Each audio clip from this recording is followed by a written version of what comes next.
नमस्कार दोस्तों। तो यदि हम आपसे कहें कि अर्थ सन का ऑर्बिट नहीं करती तो आप यकीन नहीं करेंगे और ये वीडियो पूरा देखने के बाद भी शायद यकीन ना करें, क्योंकि इस वीडियो में आपकी जो एक थॉट प्रोसेस बनी हुई है उसे चैलेंज किया जा रहा है। तो इस वीडियो को समझने के लिए आपको शायद इस वीडियो को कई बार देखना पड़ेगा, लेकिन हम बहुत आसानी से आपको ये समझाने की कोशिश करेंगे। तो चलिए शुरू करते हैं। तो दोस्तों, सबसे पहले इस चीज़ को समझने के लिए हमें सेंटर ऑफ मास को समझना पड़ेगा। तो हर ऑब्जेक्ट का सेंटर ऑफ मास होता है, और यदि हम सेंटर ऑफ मास को बहुत आसानी से समझें तो हम कह सकते हैं कि सेंटर ऑफ मास वह जगह होती है जहाँ पर उस ऑब्जेक्ट को उस टिप पर बैलेंस किया जा सकता है। कभी कभी सेंटर ऑफ मास ऑब्जेक्ट के बिल्कुल सेंटर में होता है, जैसा कि हम मानते भी हैं। जैसे यदि हम एक स्केल लें तो आप उस स्केल के बिल्कुल बीच में उस स्केल को बैलेंस कर सकते हैं, और वह उस स्केल का सेंटर ऑफ मास है। यानी उस जगह पर उस ऑब्जेक्ट के पूरे मास का सेंटर है। लेकिन क्या हर बार ऑब्जेक्ट के बीच में ही ऑब्जेक्ट का सेंटर ऑफ मास होता है? तो ऐसा नहीं है। तो इसे समझने के लिए एक बहुत ही अच्छा एग्जाम्पल हमारे पास है, जो कि हमें आगे अपने सन और अर्थ के जो ऑर्बिट है उसको समझने में भी मदद करेगा। तो वह एक हैमर। तो दोस्तों, ये जो हैमर है इसका सेंटर ऑफ मास क्या है? तो यदि हम इस हैमर को बिल्कुल बीच से बैलेंस करने की कोशिश करें अपनी फिंगर टिप पे, तो ये बैलेंस नहीं होगा, क्योंकि उसका जो वेट है वो एक साइड ज़्यादा दिखाई देगा। लेकिन यदि हम इस हैमर को इसके टॉप पर, जहाँ पर इसका मास सबसे ज़्यादा है, उस जगह बैलेंस करें तो इसका सेंटर ऑफ मास वहीं होगा। तो यदि हम देखें तो जहाँ की स्केल में सेंटर ऑफ मास ऑब्जेक्ट के बिल्कुल सेंटर पर था, वहीं हमारे हैमर में ऑब्जेक्ट का सेंटर ऑफ मास ऑब्जेक्ट के बिल्कुल बीच में नहीं, बल्कि ऑब्जेक्ट के एक साइड में है। और कई बार ऑब्जेक्ट का सेंटर ऑफ मास ऑब्जेक्ट के बाहर भी हो सकता है, जैसे रिंग। चलिए अभी हम उसकी बात नहीं करते।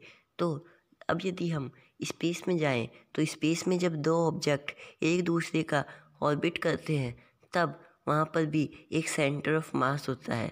ये वो पॉइंट होता है जहाँ पर उस ऑब्जेक्ट का जो ऑर्बिट है उसका सेंटर होता है, और इसे हम बैरी सेंटर बोलते हैं, बैरी सेंटर ऑफ द ऑब्जेक्ट। और यह उस ऑब्जेक्ट के ज़्यादा पास होता है जिसके पास ज़्यादा मास हो। अब यदि हम अपने सोलर सिस्टम में आए, जहाँ पर हमें अर्थ और सन की बात करनी है, तो अब अर्थ और सन का बैरी सेंटर कहाँ होगा? तो अब यदि हम देखें तो सन का मास बहुत ही ज़्यादा है अर्थ के कंपैरिजन में, क्योंकि अर्थ बहुत ही छोटी है। इसका मतलब इसे हम सीधे सीधे हैमर वाले एग्जाम्पल से रिलेट कर सकते हैं, जहाँ पर सन का मास बहुत ज़्यादा है। तो यहाँ पर जो सेंटर ऑफ मास होगा वह सन और अर्थ के बीच में सन के ज़्यादा पास होगा, और करीब करीब सन के सेंटर के बहुत ज़्यादा पास होगा। लेकिन यदि बात करें हम जुपिटर की, क्योंकि जुपिटर 318 टाइम्स ज़्यादा बड़ा है, और जुपिटर के अंदर 1300 अर्थ्स आ सकती है। तो इतने बड़े जुपिटर और सन के मास के यदि सेंटर ऑफ मास ले तो वह कहाँ होगा? तो दोस्तों, वह जो बैरी सेंटर होगा वह सन के सेंटर के पास नहीं होगा, बल्कि सन के सरफेस के भी बाहर होगा, जैसा कि आप देख सकते हैं। तो यहाँ पर यदि हम अपने सोलर सिस्टम में ही दो प्लेनेट को देख रहे हैं तो उनका सन के लिए जो बैरी सेंटर है वह अलग अलग है।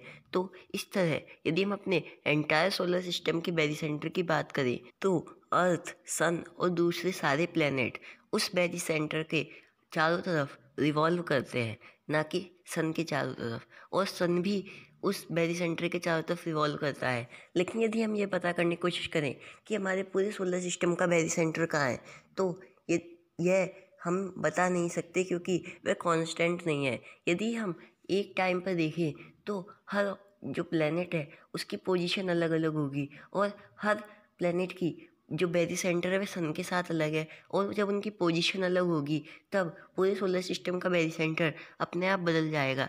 तो वह टाइम के साथ हमारे सोलर सिस्टम का बैरी सेंटर लगातार बदलता रहता है। इसलिए हम ये नहीं बता सकते कि हमारे सोलर सिस्टम का कांस्टेंट बैरी सेंटर कहाँ है, या फिर हमारी अर्थ और बाकी सारे प्लेनेट किस जगह के चारों तरफ रिवॉल्व करते हैं। लेकिन यदि हम देखें तो वह जो बैरी सेंटर है वह सन के या तो सेंटर के पास होता है या सन की सरफेस के बाहर। इससे ज़्यादा दूर मैं पेरिसेंटर नहीं जाता, क्योंकि सन का मास सोलर सिस्टम में बहुत ही ज़्यादा है। करीब 99% मास सन का ही है हमारे सोलर सिस्टम में। इस कारण जो हमारा सन है उसके पास ही बेरिसेंटर हमेशा रहता है। लेकिन सन भी हमेशा उस बेरिसेंटर के चारों तरफ उन प्लैनेट्स के साथ रिवॉल्व करता है, और ये कैसे करता है आप इस वीडियो में देख सकते हैं। लेकिन बेरी सेंटर का काम यहीं ख़त्म नहीं होता। बेरी सेंटर और भी बहुत सारी चीज़ों में काम आ सकता है। जैसे बेरी सेंटर हमारे जो दूसरे सोलर सिस्टम है या प्लैनेट्स है उन्हें डिटेक्ट करने में भी काम आता है। यदि आप सोच रहे हैं कैसे, तो इसे समझना बहुत ही आसान है। दूसरे स्टार के चारों तरफ जो प्लैनेट्स रिवॉल्व करते हैं उन्हें हम एक्सो प्लैनेट्स कहते हैं, और उन्हें डायरेक्टली देखना बहुत ही ज़्यादा मुश्किल होता है, क्योंकि किसी भी स्टार के बहुत ही तेज़ रोशनी के कारण वह अपने ऑर्बिट में नहीं दिख पाते, उन्हें आसानी से डिटेक्ट नहीं किया जा सकता। लेकिन एक स्टार के वॉबल के कारण हम ये देख सकते हैं और ये पता कर सकते हैं कि दूसरे प्लेनेट क्या उस ऑब्जेक्ट के चारों तरफ ऑर्बिट कर रहे हैं। और भी बहुत सारी टेक्निक, जैसे बेरी सेंटर को पढ़कर और दूसरी अदर टेक्निक्स को समझकर एस्ट्रोनॉमर्स ये पता लगाते हैं कि क्या दूसरे प्लैनेट्स इस स्टार के चारों तरफ रिवॉल्व कर रहे हैं या नहीं। बेरी सेंटर हमारे सोलर सिस्टम का सन के पास है, लेकिन सन नहीं है, इसलिए यह कहना कि अर्थ ही सन को ऑर्बिट करती है सही नहीं होगा। लेकिन हम अपनी कैलकुलेशन को ईजी बनाने के लिए और एस्ट्रोनॉमी को ज़्यादा अच्छे से समझने के लिए हमारे स्कूल में यही पढ़ते हैं कि अर्थ ऑर्बिट का सन। लेकिन जब हम बाद में बाहर आकर देखते हैं तो हमें पता चलता है कि अर्थ सन को ऑर्बिट नहीं करती, बल्कि हमारे सोलर सिस्टम का जो सेंटर है उसको ऑर्बिट करती है। और वह जो सेंटर है वह हमेशा बदलता रहता है, वह कांस्टेंट नहीं है। और क्योंकि वह कांस्टेंट नहीं है इसलिए नहीं बताया जा सकता है कि वह किस जगह है। और ये ना पता होने के कारण हम उसे सन ही मान लेते हैं, क्योंकि सन का मास 99% होने के कारण वह बेरी सेंटर हमेशा सन के आसपास ही रहता है। तो आप समझ गए होंगे कि आखिर अर्थ और दूसरी प्लैनेट और सन खुद भी किस तरह रिवॉल्व करता है। ये सारे प्लैनेट्स सन के चारों तरफ रिवॉल्व नहीं करते, बल्कि हमारे सोलर सिस्टम के सेंटर जो है मास का उसके चारों तरफ रिवॉल्व करते हैं। और हो सकता है आपको ये वीडियो समझ में ना आया हो, क्योंकि इसने आपको थॉट प्रोसेस को चुनौती दी जो आपके अंदर बनी हुई थी। तो इस वीडियो को दूसरी बार देखने पर आपके मन में जो कुछ सवाल होंगे वह क्लियर हो जाएंगे। तो अगली वीडियो में फिर मिलेंगे, तब तक के लिए thanks for watching the video.